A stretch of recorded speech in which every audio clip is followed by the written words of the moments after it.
वैशाख स्नान से 5 पापियों के उद्धार की कथा। श्री मुनि नारद जी कहते हैं राजा अम्बरीश से कि हे राजन, जो इस पृथ्वी पर रातों दिन पुण्यार्जन में ही लगा रहता है, उसी को इस पृथ्वी पर मैं वैष्णव मानता हूँ। अब मैं वैशाख स्नान से होने वाले पुण्य फल का संक्षेप में वर्णन करता हूँ। विस्तार के साथ सारा वर्णन तो मेरे पिता ब्रह्मा जी भी नहीं कर सकते। वैशाख में डुबकी लगाने मात्र से समस्त पाप छूट जाते हैं।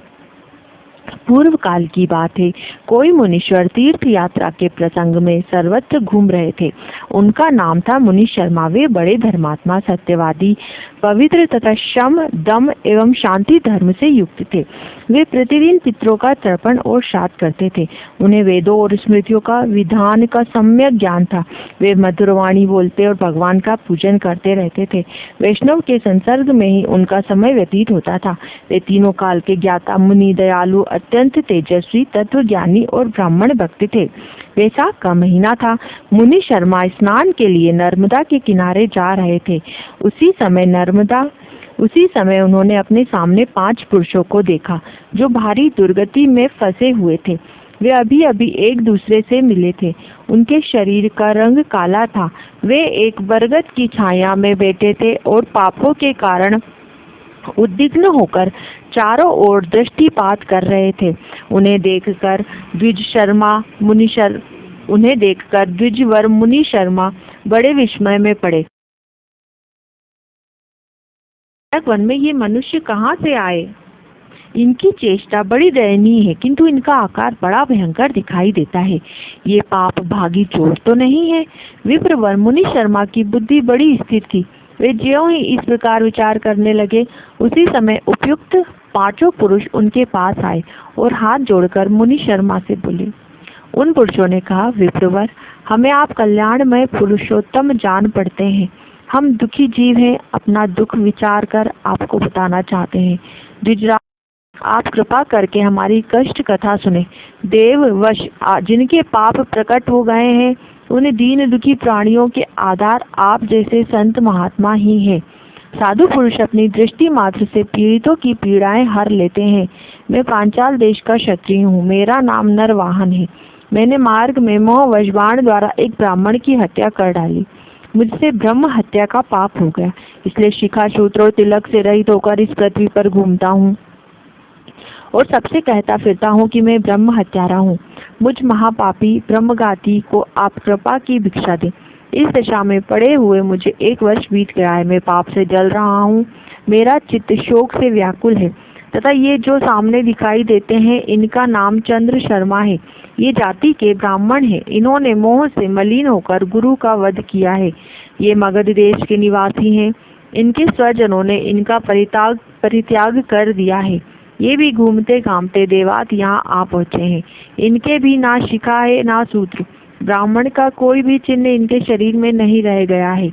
इनके सिवा जो ये तीसरे व्यक्ति हैं, इनका नाम देव शर्मा है।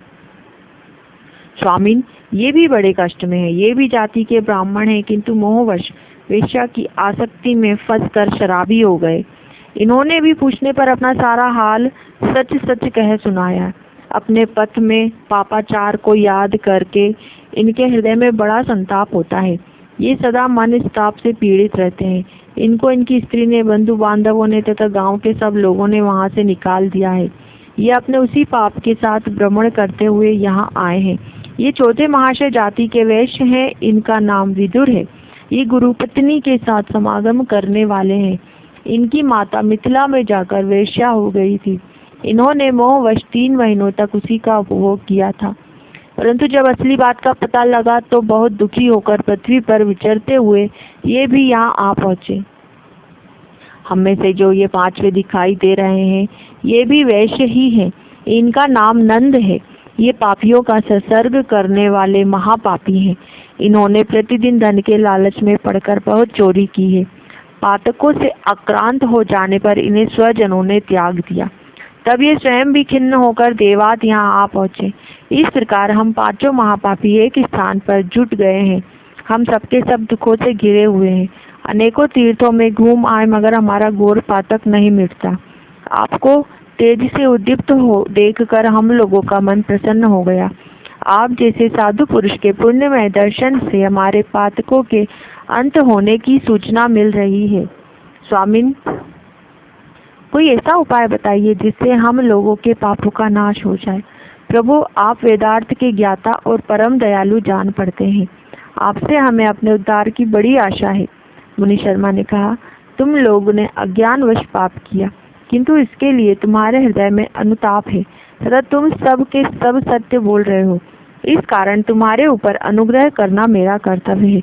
मैं अपनी भुजा उठाकर कहता हूँ, मेरी सत्य बातें सुनो। पूर्व काल में जब मुनियों का समुदाय एकत्रित हुआ था, उस समय मैंने महर्षि अंगिरा के मुख से जो कुछ सुना था वही वेद शास्त्रों में भी देखा। वह सबके लिए विश्वास करने योग्य है। मेरी आराधना से संतुष्ट हुए स्वयं भगवान विष्णु ने भी पहले ऐसी ही बात बताई थी। वह इस प्रकार है, भोजन से बढ़कर दूसरा कोई तृप्ति का साधन नहीं है। पिता से बढ़कर कोई गुरु नहीं, ब्राह्मणों से उत्तम दूसरा कोई पात्र नहीं है, तथा भगवान विष्णु से श्रेष्ठ दूसरा कोई देवता नहीं है।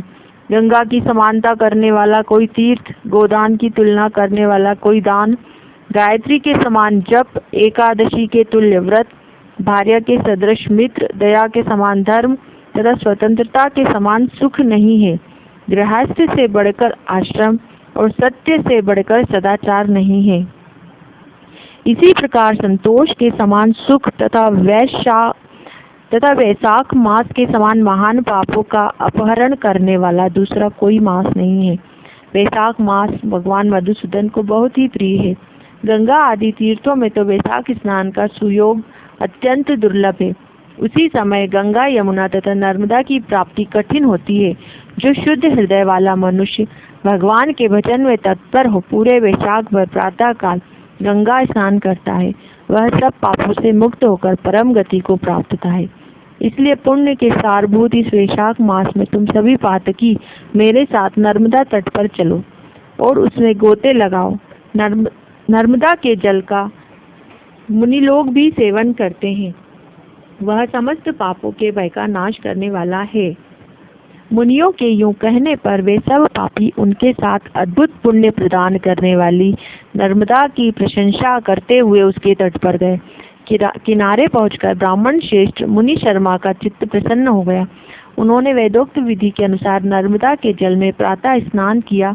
उपयुक्त पांचों पापियों ने भी ब्राह्मण के कहने से ज्यों ही नर्मदा में डुबकी लगाई, त्यों ही उनके शरीर का रंग बदल गया। वे तत्काल स्वर्ण के समान कांतिमान हो गए। मुनि शर्मा ने उन सब लोगों के सामने उन्हें पाप प्रशमन नामक स्तोत्र सुनाया। पाप प्रशमन स्तोत्र एक पुण्यमयी स्तोत्र है, जिसको सुनने एवं पढ़ने मात्र से हमारे सारे पापों का नाश हो जाता है। ये पाप प्रशमन स्तोत्र अगले वीडियो में सुनने को मिलेगा। जय श्री राम। राधे राधे।